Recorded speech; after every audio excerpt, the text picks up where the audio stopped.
Education is not the learning of the facts, but the training of the mind to think. This is a famous quote by Albert Einstein.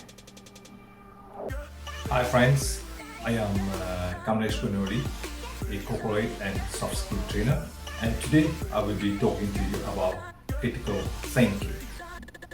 So, what is critical thinking? It is the ability to interpret, analyze, and evaluate ideas and arguments.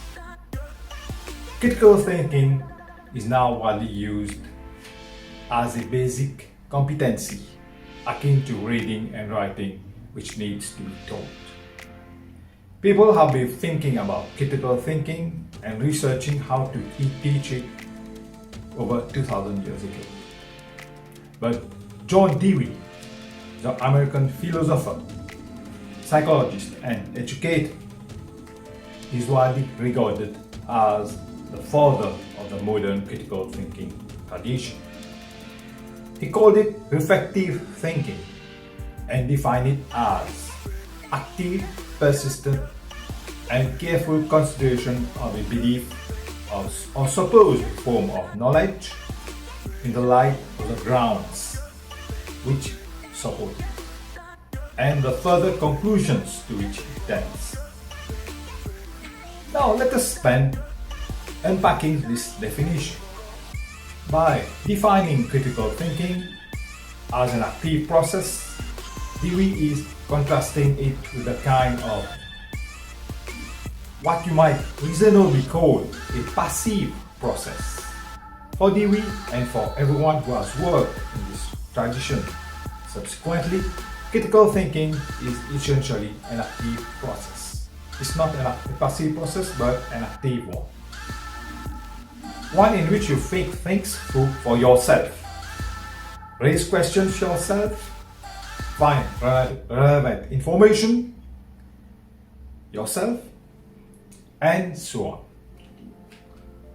Rather than learning in a largely passive way from someone else, like in a classroom, doing literature, doing maths, doing English, French.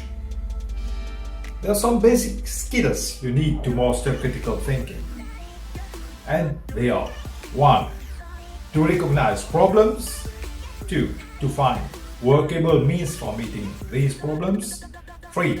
To gather and marshal pertinent information. D. To recognize unstated assumptions and values. A. To comprehend and use language with accuracy, clarity, and discrimination. To interpret data, to appraise evidence and evaluate statements. To recognize the existence of logical relationships between propositions.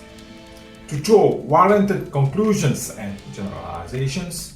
To put to test the generalizations and conclusions at which one arrives.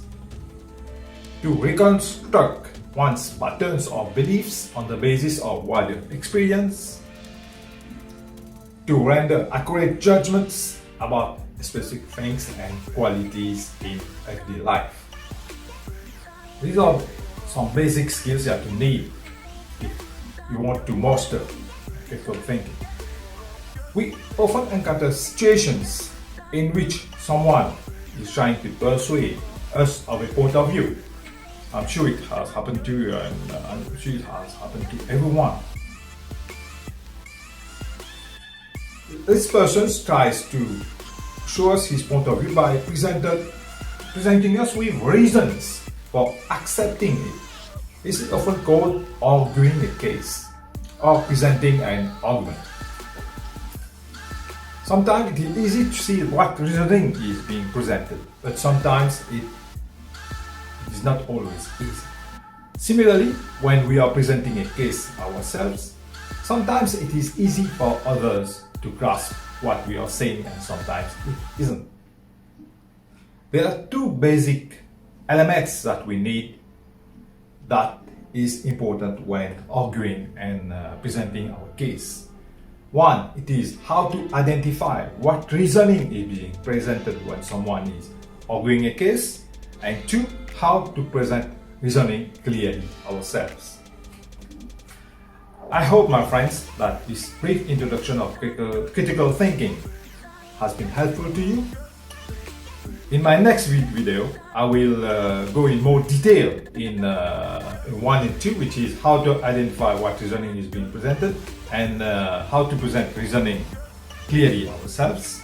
And for now on, I would say thank you, and please don't forget to subscribe to my channel.